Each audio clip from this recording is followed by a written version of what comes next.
Hello, this is Shane Eastman, and thank you so much for joining my channel today.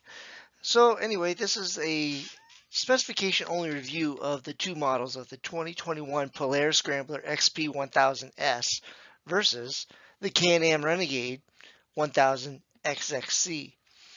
These two amazing machines are awesome in their own right. At the end of the day, it comes down to rider preference for brand and ride style in all reality.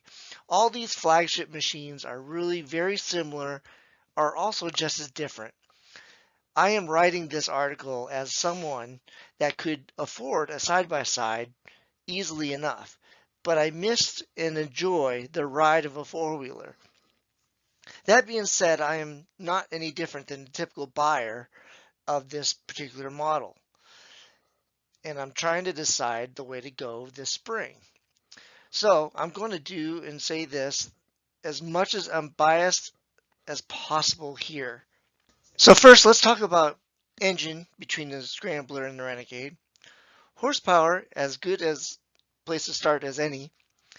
The Can-Am wins out here with 91 horsepower over Polaris's 89 horsepower, and basically a CC displacement of 976 over 952 respectively.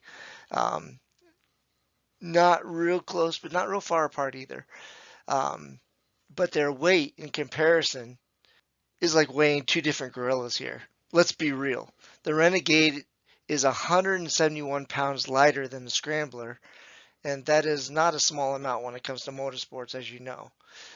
The Can-Am weighs in at 710 pounds, and the Polaris comes in weighing at 881 pounds. It really could stand to go on a diet. That makes the Can-Am's power to weight ratio 0.13 or 13% over Polaris's 10%. To clarify what that really means is the Polaris Scrambler would have to have a 115 horsepower motor in order to have the same power to weight ratio as the Renegade with its 881 pounds. But it is almost easier to reduce the weight down to 684 pounds with the same motor, if at all possible, for them to be the same for the power to weight ratio. Now let's talk suspension and tires between these two. The Polaris Scrambler has a double A-arm suspension front and back, and I really like that. I like the independent suspension all the way around. And the Can-Am has basically just double A-arm suspension in the front with the trail arms in the back. Um, Now, it is not easily found, but Polaris is using the Walker's Evans shocks. I couldn't find it really easily on their website. I had to do a lot of research and digging in to find that. But Can-Am is using the Fox Podium shocks. I've always been a fan of Fox, but Walker Evans are a good shock as well.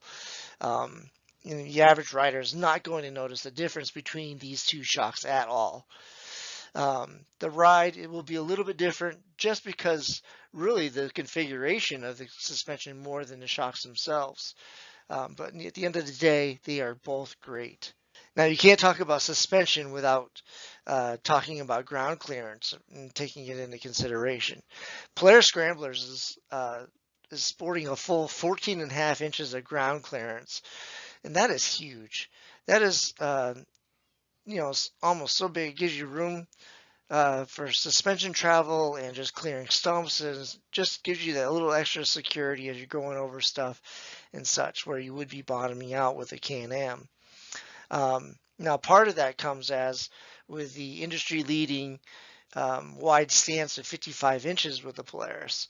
The Can-Am is at 4.5 inches less with ground clearance, is also 7 inches narrower.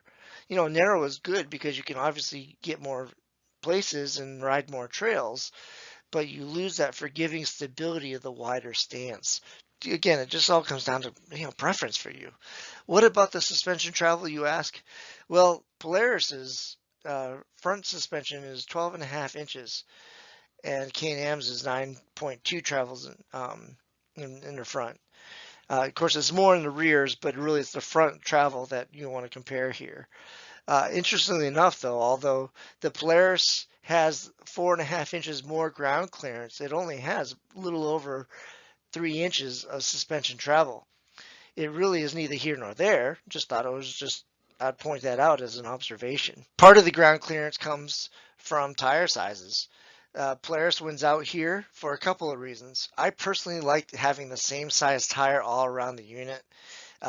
Just have one spare tire. That way your weekend isn't ruined if you get a flat or a hole that you can't repair on the trail. The same size tire is basically 27 by 9 by 12, and it's basically a Duro grip, Duro power grip 2, which is a really good tire, really sound tire, better than what they were running on the original models back in 2014 through 2016. Now Can-Am is using their signature, ITP hole shots that they really like, with having the 25 by 8 by 12s in the front and having the 25 by 10 by 12s in the rear.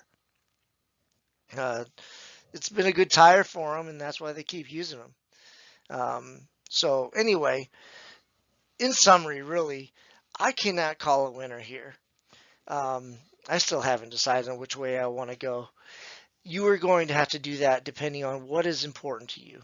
Is a wider stance with a greater suspension that allows you to navigate the trails that, with the ruts in today's trails with the side-by-sides, making it a little interesting for you to navigate, more important to you? Or is it the wrist braking throttle response that you get from the horsepower, the lighter to weight ratio, that allows you to bomb through the trails like a wild gazelle, more important? Then there's always the, hey, I like Polaris, or I prefer Can-Am. Just choose. Both are deserving of respect, no matter which band you prefer, and ultimately, you have to go where your heart is going for the type of rider you are. But hopefully, this helps you out a little bit, steering you in the right direction between choosing the two units.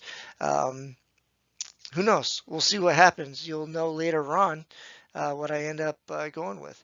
Talk to you later.